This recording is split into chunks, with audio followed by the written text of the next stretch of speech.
Job, chapitre 17. Mon souffle se perd, mes jours s'éteignent, le sépulcre m'attend. Je suis environné de moqueurs, et mon œil doit contempler leurs insultes. Sois auprès de toi-même ma caution, autrement, qui répondrait pour moi? Car tu as fermé leur cœur à l'intelligence, aussi ne les laisseras-tu pas triompher. On invite ses amis au partage du butin, et l'on a des enfants dont les yeux se consument. Il m'a rendu la fable des peuples, et ma personne est un objet de mépris. Mon œil est obscurci par la douleur, tous mes membres sont comme une ombre. Les hommes droits en sont stupéfaits, et l'innocent se soulève contre l'impie. Le juste néanmoins demeure ferme dans sa voie. Celui qui a les mains pures se fortifie de plus en plus. Mais vous tous, revenez à vos mêmes discours, et je ne trouverai pas un sage parmi vous. Quoi? Mes jours sont passés? Mes projets sont anéantis, les projets qui remplissaient mon cœur. Et ils prétendent que la nuit c'est le jour, que la lumière est proche quand les ténèbres sont là. C'est le séjour des morts que j'attends pour demeure, c'est dans les ténèbres que je dresserai ma couche. Je crie à la fosse, tu es mon père, et au ver, vous êtes ma mère et ma sœur. Mon espérance, où donc est-elle? Mon espérance, qui peut la voir? Elle descendra vers les portes du séjour des morts, quand nous irons ensemble reposer dans la poussière. Job, chapitre 18. Bildad de Shuar prit la parole et dit: Quand mettrez-vous un terme à ces discours? Ayez de l'intelligence, puis nous parlerons. Pourquoi sommes-nous regardés comme des bêtes? Pourquoi ne sommes-nous à vos yeux que des brutes? Ô toi qui te déchires dans ta fureur, faut-il à cause de toi que la terre devienne déserte? Faut-il que les rochers disparaissent de leur place? La lumière du méchant s'éteindra, et la flamme qui en jaillit cessera de briller. La lumière s'obscurcira sous sa tente, et sa lampe au-dessus de lui s'éteindra. Ses pas assurés seront à l'étroit, malgré ses efforts, il tombera. Car il met les pieds sur un filet, il marche dans les mailles. Il est saisi au piège par le talon, et le filet s'empare de lui. Le cordeau est caché dans la terre, et la trappe est sur son sentier. Des terreurs l'assiègent, l'entourent, le poursuivent par derrière. La faim consume ses forces, la misère est à ses côtés. Les parties de sa peau sont l'une après l'autre dévorées, ses membres sont dévorés par le premier-né de la mort. Il est arraché de sa tente où il se croyait en sûreté, il se traîne vers le roi des épouvantements. Nul des siens n'habite sa tente, le soufre est répandu sur sa demeure. En bas, ses racines se dessèchent. En haut, ses branches sont coupées. Sa mémoire disparaît de la terre, son nom n'est plus sur la face des champs. Il est poussé de la lumière dans les ténèbres, il est chassé du monde.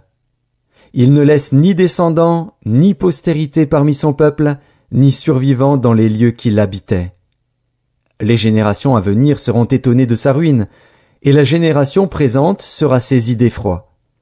Point d'autre destinée pour le méchant, point d'autre sort pour qui ne connaît pas Dieu. Job, chapitre 19. Job prit la parole et dit: Jusques à quand affligerez-vous mon âme, et m'écraserez-vous de vos discours? Voilà 10 fois que vous m'outragez. N'avez-vous pas honte de m'étourdir ainsi? Si réellement j'ai péché, seul j'en suis responsable. Pensez-vous me traiter avec hauteur? Pensez-vous démontrer que je suis coupable? Sachez alors que c'est Dieu qui me poursuit et qui m'enveloppe de son filet. Voici, je crie à la violence, et nul ne répond. J'implore justice, et point de justice. Il m'a fermé toute issue, et je ne puis passer. Il a répandu des ténèbres sur mes sentiers. Il m'a dépouillé de ma gloire. Il a enlevé la couronne de ma tête. Il m'a brisé de toutes parts, et je m'en vais. Il a arraché mon espérance comme un arbre. Il s'est enflammé de colère contre moi. Il m'a traité comme l'un de ses ennemis. Ses troupes se sont de concert mises en marche. Elles se sont frayé leur chemin jusqu'à moi. Elles ont campé autour de ma tente. Il a éloigné de moi mes frères, et mes amis se sont détournés de moi. Je suis abandonné de mes proches, je suis oublié de mes intimes.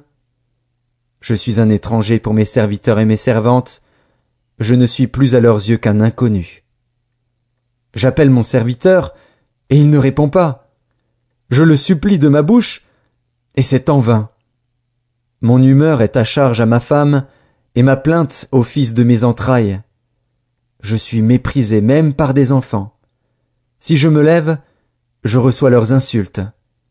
Ceux que j'avais pour confidents m'ont en horreur, ceux que j'aimais se sont tournés contre moi. Mes os sont attachés à ma peau et à ma chair, il ne me reste que la peau des dents. Ayez pitié de moi, vous, mes amis, car la main de Dieu m'a frappé. Pourquoi me poursuivre comme Dieu me poursuit? Pourquoi vous montrer insatiable de ma chair? Oh, je voudrais que mes paroles fussent écrites, qu'elles fussent écrites dans un livre. Je voudrais qu'avec un burin de fer et avec du plomb, elles fussent pour toujours gravées dans le roc. Mais je sais que mon Rédempteur est vivant, et qu'il se lèvera le dernier sur la terre. Quand ma peau sera détruite, il se lèvera. Quand je n'aurai plus de chair, je verrai Dieu. Je le verrai, et il me sera favorable. Mes yeux le verront, et non ceux d'un autre. Mon âme languit d'attente au-dedans de moi. Vous direz alors, pourquoi le poursuivions-nous? Car la justice de ma cause sera reconnue. Craignez pour vous le glaive. Les châtiments par le glaive sont terribles. Et sachez qu'il y a un jugement.